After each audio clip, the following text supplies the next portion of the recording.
In today's video, we're diving into the history of the slasher genre with a film that's become a cornerstone of horror, Friday the 13th from 1980. Join me as I remake the poster from this iconic movie. I searched the internet for high-quality images of Jason, but ultimately opted for an AI-generated image. While this gave me a fresh and unique starting point, AI images often require extra preparation. For instance, the mask in this image had too many holes, some of which are inaccurately placed. Fixing this wasn't too complicated, it just involved patching up the unnecessary holes and repositioning some others.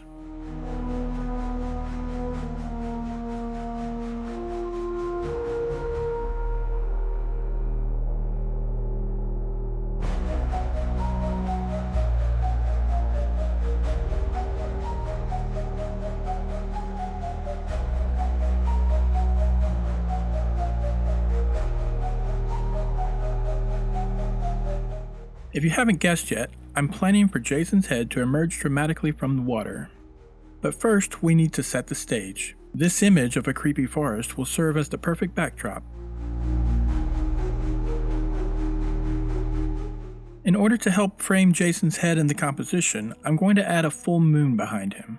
I just need to split this forest in half, and I'm going to grab some colors from the image to create a gradient background that will serve as the sky behind the moon.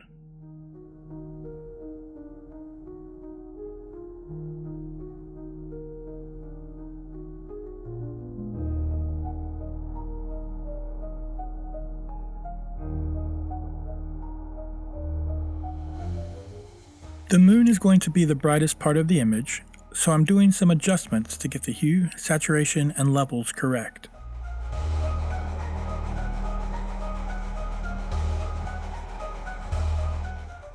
Having set the background, I have a clear vision of the overall color scheme.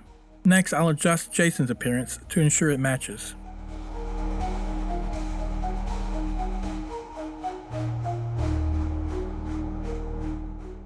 To make the red lines in the mask pop, I'm going to boost the saturation in those areas.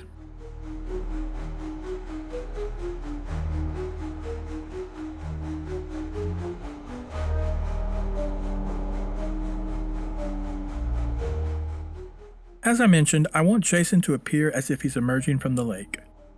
Therefore, the area closest to the water, under his nose and mouth, needs to be in deep shadows.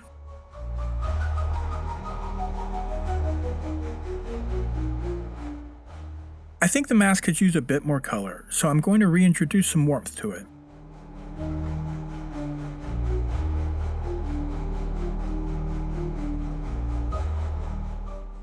I'm using a Photoshop plugin called Flood 2, which is great for adding realistic water effects to images. I put a link to download it in the description. Also, if you have any other cool ideas for how I might use this plugin, drop a comment and let me know.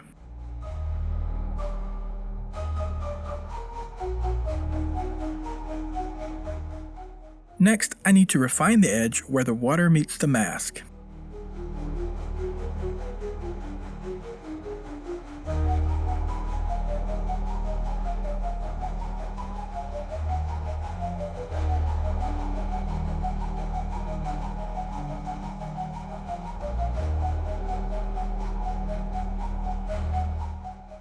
I'm adding a soft glow around the moon's edge to emphasize its brightness and enhance the misty atmosphere.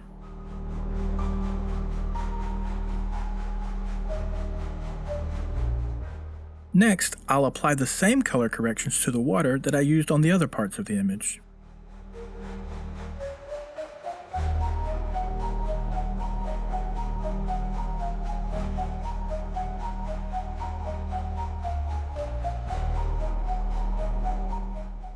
The moon is the sole light source in this composition, shining directly on our main subject. I'm adding a glow around Jason to mirror the effect I applied to the moon, enhancing the scene's overall luminosity. Additionally, I'm incorporating a bit of noise to create a more misty and humid atmosphere.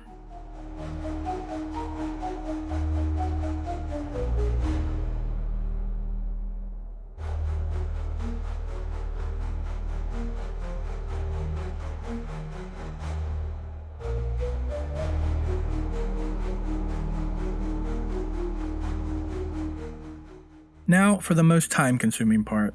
I use a variety of water brushes to paint in splashes and drops, adding a lot of extra detail.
Before finalizing, I'll go back and refine some parts of the image, like adding more branches to the trees. Once that's handled, it's time to frame the poster with a red border. I'll enhance the border with a grunge texture to amplify the horror aesthetic.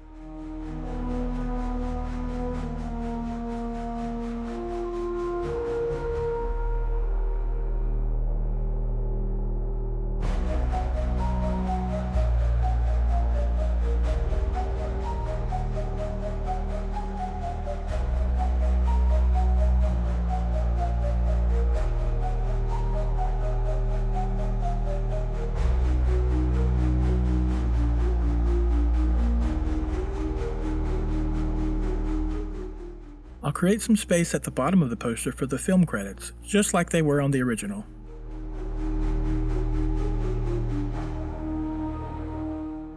It's time to recreate the Friday the 13th logo. Once I've adjusted the letter spacing, I'll apply a blood effect to match the original logo's design.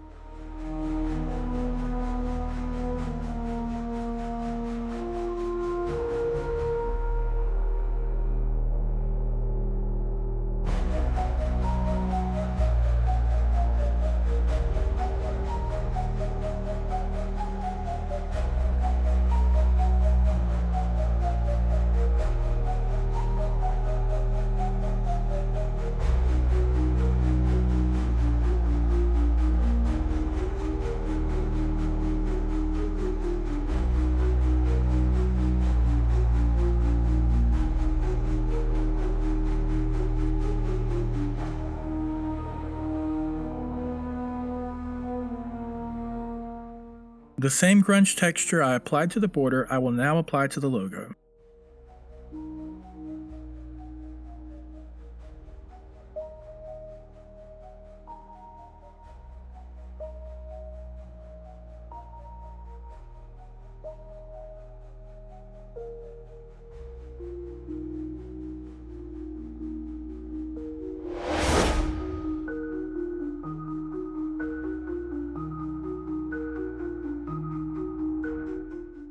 And there you have it, the revamped poster for the original Friday the 13th.